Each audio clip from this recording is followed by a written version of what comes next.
5 more mistakes I see that people are making in their Chi Sao. So often in Chi Sao we'll see someone push and cross this way to set up a Lop Sao or a Lop and Chop. So as Ilya crosses me, what I'll do is I'll see people sit here. They're basically in a position to do Quan Sao, but they don't do it. They just hold this position and wait for the person to attack. So as he goes to cross me, I immediately roll into Quan Sao, right?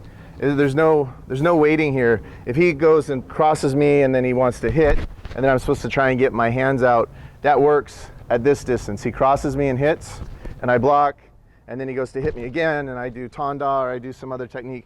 It just scrambles the hands all up.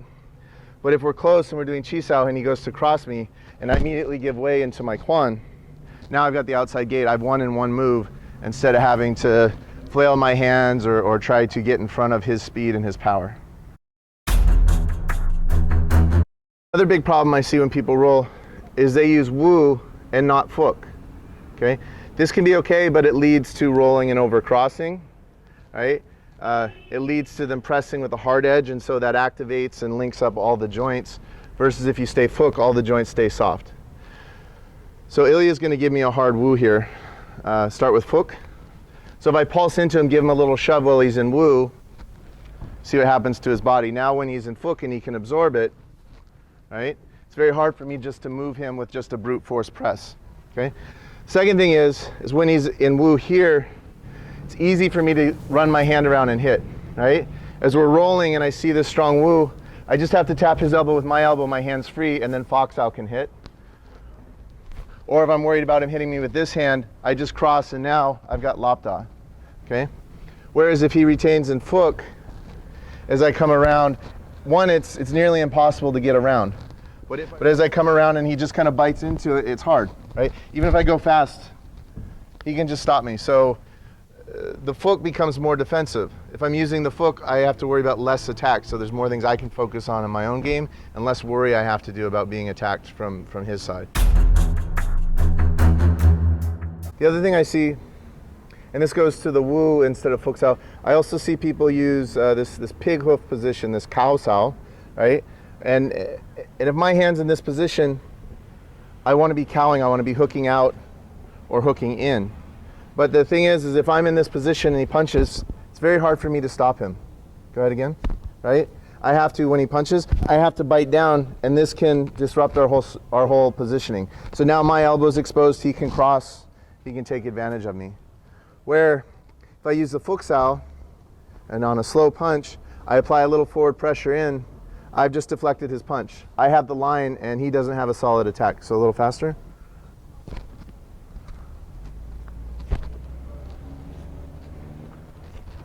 Good. Next is Gum Sao. Now this is one of the reasons I don't teach a lot of Dan Chi Sao to my students, because you'll have people, he palm strikes and they Gum Sao down and then they hit and he goes to Bong Sao. But in Chi Sao, if he punches low, I don't want to Gum Sao, I don't want to chase his hand, right? He punches low, I punch high. I'll take that exchange any day, because after that, his head's rocked, his mind's not in the game, I'm just going to finish up, right? So as he punches low, I can spring up and hit the head. As he punches low, I can cross down and hit to the abdomen. But what I don't want to do is if he punches low, I don't want to chase the hand, because now with this hand position, he can run and hit me in the side of the head. Finally, there's this thing I see in a lot of videos where people are awning down and hitting over the top, right? This is similar to another video where I talked about crossing and hitting. Well, when I push down to cover and he rolls to Bong and I hit, now his hand comes up, now I can transition to Tonda. This is too slow, right? I'm giving him countless opportunities to counter, to strike, for me to mess up.